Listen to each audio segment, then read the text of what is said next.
جو بچہ ICU میں ہے، بخار گردن توڑ ہوا، وہ بھی، اور کوئی اگر لاعلاج مریض ہے جو اس کے تیماردار اس کے ساتھ بیٹھے ہیں یا گھر بیٹھے ہیں، اگر وہ یہ وظیفہ پڑھنا شروع کر دیں، یا لطیفم بخلقہ یا علیمم بخلقہ یا خبیرم بخلقہ، الطف بھی یا لطیف ہو یا علیم ہو یا خبیر، مختصر سے ہے، اگر پڑھنا شروع کر دیں اس کا تصور کر کے، تو یہ بہت ہی زبردست چیز ہے، اور مشکلات مسائل کے لیے بھی اور لاعلاج بیماریوں کے لیے بھی بچہ صحت یاب ہوگا۔ اس کو بہت کثرت سے پڑھیں، بلکہ ہر حال میں پڑھیں، اور وضو بے وضو پڑھیں، باوضو پڑھیں تو بہت اچھی بات، یہ پڑھیں یا لطیفم بخلقہ یا علیمم بخلقہ، اے لطف کرنے والے اپنی مخلوق پر، اے یا علیمم بخلقہ، اے مخلوق کے غم اور دکھوں کو جاننے والے، تیرے پاس سارا علم ہے، ہمیں پتہ نہیں، یا خبیرم بخلقہ، اے مخلوق کے دکھوں کوئی خبریں رکھنے والے، الطف بھی، کوئی لطف و کرم کی بارش کر دے، کیوں یا لطیف ہو یا علیم ہو یا خبیر، تو لطیف بھی ہے، علیم بھی ہے اور خبیر بھی ہے، بہت طاقتور چیز ہے۔ ایک درویش فرماتے ہیں، کوئی سوال کر رہے تھے آپ؟ نہیں۔ ایک درویش فرماتے ہیں، میں بغداد کے سفر میں تھا، تو بغداد سے میں نے بصرہ جانا تھا، تو لمبا سفر تھا، درمیان میں صحرا تھا، میں رات کو سویا اونٹ کو باندھ کے، اونٹ پہ سب کچھ تھا، کھانا پینا پانی، صبح دیکھا تو اونٹ نہیں، اونٹ کھلا اور پھر گھومتے گھومتے کہیں چلا گیا، کہا بیٹھ کے جی بھر کر رویا کہ صحرا ہے، کیا مر جاؤں گا تڑپ تڑپ کے، تو کہا میں بس پریشان تھا، تو ایسی آنکھ لگی، تو ایک صاحب میرے پاس آئے، تو کہنے لگے یا شیخ کیا ہوا، آپ کہاں سے آئے؟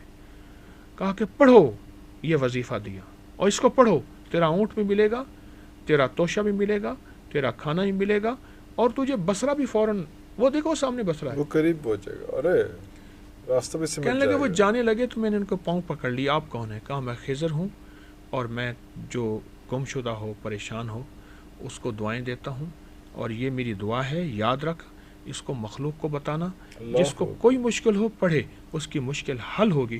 کہا کہ خضر تو ایک دم آنکھوں سے اوجھل ہو گئے، اور میں نے پڑھنا شروع کر دیا والہانہ کیفیت سے، یا لطیفم بخلقہ یا علیمم بخلقہ یا خبیرم بخلقہ، الطف بھی یا لطیف ہو یا علیم ہو یا خبیر۔ کہا وجدان سے پڑھا تو میرا اونٹ دیکھا سامنے آ رہا ہے، ارے واپس آ رہا ہے، اس کی لگام کھلی ہے اور ریت سے گھسٹ رہی ہے، آ کے میرے سامنے بیٹھ گیا، میں اس کو گلے لگایا اور دیکھا ہر چیز محفوظ ہے، میں نے کھانا کھایا، حلوہ تھا، چیزیں تھیں، اور کہا کہ اس کے بعد میں نے دنیا میں جس کو یہ دعا بتائی، اور جس کی جو مشکل تھی، جیسے میرا اونٹ ناممکن تھا صحرا میں ملنا ہے، کہا کہ اس کی ناممکن، بس اس کو وجدان سے پڑھیں۔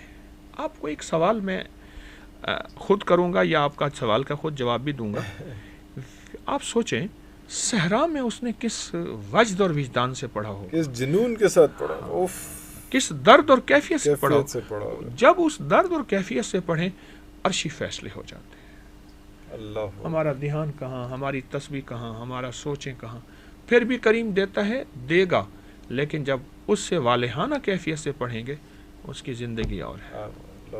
ایک کالر حضرت جی ہمارے پاس اور ہیں۔ جی السلام علیکم۔ السلام علیکم۔ جی وعلیکم السلام۔ جی آپ کون ہیں، کہاں سے بات کر رہی ہیں؟ جی میں ہنا بات کر رہی ہوں لاہور سے۔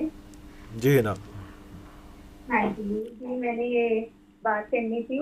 جی حضرت جی ہمارے ساتھ ہی ہیں، آپ بتائیے۔ جی میرا مسئلہ یہ ہے کہ میرے شوہر کا نا کاروبار کوئی نہیں ہے، 4 بچے میرے اور گھر بھی کرائے کا ہے، رزق کی بہت زیادہ تنگی ہے، تو آپ کی مہربانی ہے تو یہ ہمارے لیے خصوصی دعا فرما دیں۔ کوئی سوال آپ نے پوچھا؟ جی ایک تو یہ یا لطیفم بخلقی والا وظیفہ شوہر بھی پڑھے، بیوی بھی پڑھے، بچوں کو بھی پڑھائیں، اللہ، کیونکہ معصوم بچے جب اللہ کا نام لیتے ہیں، نابالغ معصوم بچے، تو ان کے اندر کی جو کیفیت ہوتی ہے عرشوں کو ہلاتی ہے، اللہ بہت زیادہ۔ میرے پاس ایک گدھا ریڑھی والا جا رہا تھا، میری یاد ہے کہ اس نے بہت سال پہلے ایک پیر صاحب کو 100 روپے کا نوٹ دیا تھا، اور 100 روپے کا نوٹ دے کے اس نے کہا تھا میرے لیے دعا کریں۔ اچھا میں نے اس کو بلایا, میں نے کہا کیا حال ہے, کیا حالات ہیں؟ کہہ رہے غربت ہے, تنگ دستی ہے. میں کہا بچے کتنے ہیں؟ بچے بھی بہت سارے ہیں.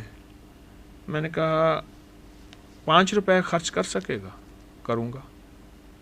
میں نے کہا 5 روپے کے لیے ٹافیاں اور بچوں کے سامنے رکھ, اور دعا مانگ جیسی مانگنی آتی ہے اللہ سے. دنیا مانگ, دولت مانگ, جنت مانگ, عزت مانگ, رزق مانگ, اور بچوں کو کہے آمین کہے.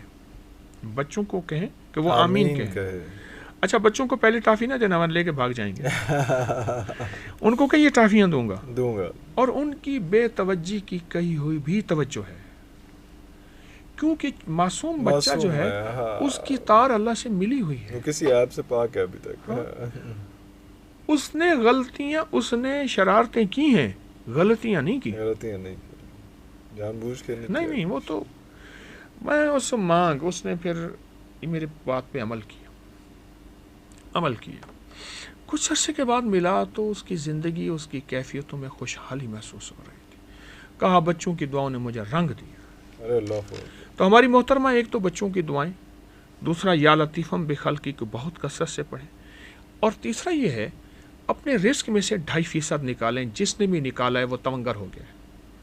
رزق میں سے 2.5% ضرور ڈسپلن, لیکن وہ زکوٰۃ نہیں ہوگی. زکوٰۃ تو سال کے بعد, زکوٰۃ تو الگ ہے نا, وہ سال کے بعد. جو آپ کا رزق آ رہا, مثلا آپ کی روزانہ کی آمدنی 100 روپے ہے, اس میں 2.5 روپے ایک طرف رکھ دیں. وہ آمدنی جب یہ مہینے بعد ہے یا 15 دن بعد ہے, جو بھی ہے, وہ جب آئے تو سب سے پہلے آپ نے اس میں سے وہ 2.5% نکالنا ہے. اس کے بعد پھر جو آپ نے جو بھی ایسے استعمال, وہ 2.5% کہاں خرچ کرنا ہے؟ وہ خرچ کرنا ہے غریب رشتہ داروں میں. حالانکہ خود غریب ہے, آپ سے کوئی اور غریب ہے, وہاں خرچ کرنا, اور ان کو کسی انداز سے ہدیہ, تحفہ, کھلانا پلانا کریں. ارے اللہ. ایک اور دوسرا 2.5% کہاں خرچ کرنا ہے؟ دوسرا 2.5% خرچ کرنا ہے حلوہ روٹی پہ. پھر وہ میٹھی چیز آ گئی, میٹھا. جی بالکل. اور تیسرا جو ہے 2.5% جو وہی خرچ کرنا ہے, وہ یوں خرچ کرنا ہے کہ آپ کہیں بہت سی چیز پکا دیں, کوئی ایسی جگہ جہاں فقراء مساکین بیٹھے ہوں, ان کو کھلا دیں. اللہ. اور اگر بچوں کو کھلا دیں نابالغ تو بہت بہتر. یہ 75% ہو گیا, 7.5% ہو گیا. 2.5% اور 2.5% نہیں, اسی 2.5%. اچھا اسی پہلے اسی 2.5% میں وہ 2.5% جمع ہو جائے گا نا. ہاں وہ جمع ہوتا. ٹھیک. وہ 2.5% جمع ہوگا. 3 حصے نہیں کرنے, یا وہاں. اچھا ان تینوں میں سے کوئی ایک آپشن, کوئی کا انتخاب کر لیں. اچھا. بچوں کو کھلا دیں, ٹھیک ہے, کوئی اپنا رشتہ داروں میں اس کو یہ کر لیں, بہت فائدہ ہوتا ہے. کیونکہ اصل میں بات یہ ہے, میرا اللہ کھاتا نہیں کھلاتا ہے, پیتا نہیں پلاتا ہے. اللہ کو وہ بندہ جو مخلوق پہ خرچ کر رہا, کھلا رہا, اس لیے پسند ہے کہ اللہ پاک کہتا ہے میرے بندے ایسا کرنے پہ تو رب تو نہیں بنتا, خدا تو نہیں بن سکتا, پر ساری صفات تجھے عطا کر دوں.